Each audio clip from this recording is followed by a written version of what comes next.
السلام نے مولا علی کو بلا کے اپنے ساتھ کھڑا کر کے اپنا ہاتھ ان کے ہاتھ کے اوپر رکھ کے یوں صحابہ میں بلند کر کے کہا من کنت مولا فہذا علی جن۔ نبی سرپرست ہے، حق رکھتے ہیں جانوں سے بھی بڑھ کے امتیوں کے اوپر۔ کیوں؟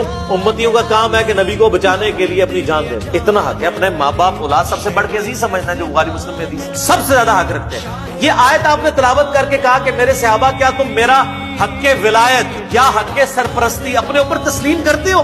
سب نے کہا بلا یا رسول اللہ۔ تو آپ نے جب یہ آیت تلاوت کی سب نے کہا بلا یا رسول اللہ، کوئی شک نہیں۔ تو آپ نے پھر فرمایا من کنت مولا ہوں، کہ جس کا سرپرست اور آقا اور مولا میں ہوں علی مولا ہوں، پھر علی بھی اس کا مولا ہے۔ اور پھر آپ نے اسی حالت میں کہا اے اللہ اس سے محبت رکھ جو علی سے محبت رکھے، اور اس سے دشمنی رکھ جو علی سے دشمنی۔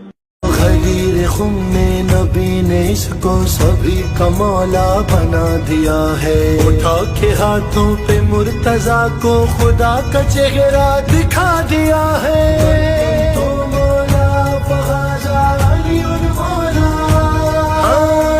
منبر سجا کر بولے یہ پیمبر، اے خم کے مولا تیری خیر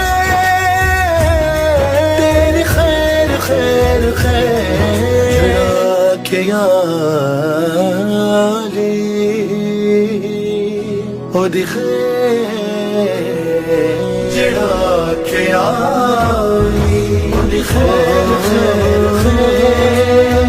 علی سب کے مولا ہے، سن کر نبی سے گلے مل رہے تھے سبا کر علی سے، یہ ہنس کر ابو ذر سے سلمان بولے چلو پاس جا کر کہیں شیخ جی سے یہاں کیوں کھڑے ہیں، شرافت سے جا کر کہیں یا علی مبارک ہو۔